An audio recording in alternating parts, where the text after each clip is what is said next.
¿Y cuál es el lenguaje correcto que debemos utilizar cuando nos referimos a las personas con discapacidad? Gabriela León, hay una campaña que se denomina Usted no lo diga y que es impulsada por Senadis y precisamente trata este tema, Gabriela. Así tal cual, Javier, estamos con la ministra Rocío Florentín, quien es la encargada precisamente de evitar de herir susceptibilidades. A veces de repente, sin querer queriendo, como diría el chavo, le estamos haciendo daño a aquella persona usando términos peyorativos. ¿Es así, ministra? Sí, muy buenos días. Sí, realmente esta campaña Usted no lo diga busca eso. La no discriminación, como siempre decimos, el lenguaje puede construir o puede destruir.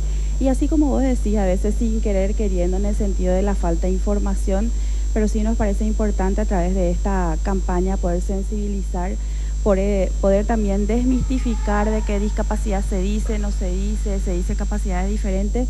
El término es persona con discapacidad, porque se antepone la persona, primero está la persona y luego la condición, es una característica más de la persona. Gabriela, ministra, sí, te escucha. Queremos compartir un poco porque hay un spot que precisamente trata, Usted no lo haga, y que busca concienciar sobre la correcta utilización de los términos relacionados a la discapacidad. ¿Compartimos, ministra Gabriela? Así. Ahí va el material.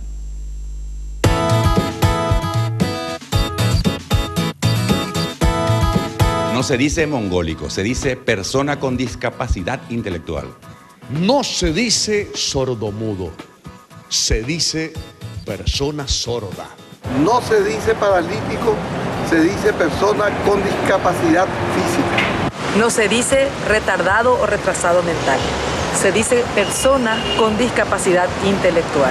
¿Sabían ustedes que no debería decirse inválido, sino persona con discapacidad física? Es bueno aprender, metérselo en la cabeza y de corazón ir practicando para tener una mejor convivencia. No se dice invidente, se dice persona ciega.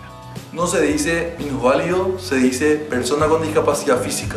No se dice discapacitado, se dice persona con discapacidad. No se dice enfermo o anormal, se dice persona con discapacidad. No se dice defecto de nacimiento, se dice discapacidad congénita.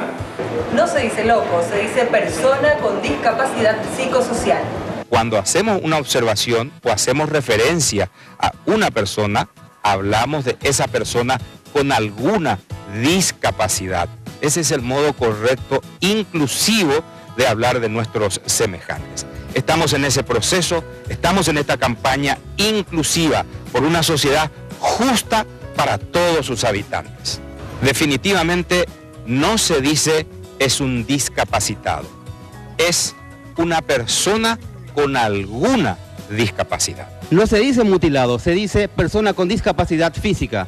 No se dice paralítico o minusválido, se dice persona con discapacidad física. La inclusión es tarea de todos. Porque la inclusión es tarea de todos. Para ahí vive la inclusión. Vive la inclusión.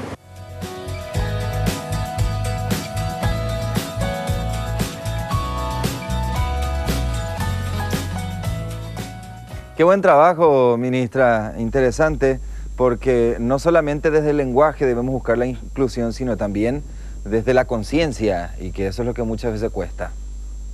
Así mismo, y bueno, ahí está una de nuestras figuras, y gracias también a Oscar y todos los que estuvieron acompañando. Sí, así mismo, la cultura y los paradigmas, el cambio de paradigmas lleva su proceso, y lo actitudinal es un 80%. De la aceptación de la diferencia, la única norma es la diferencia, y a veces lo obvio no es tan obvio.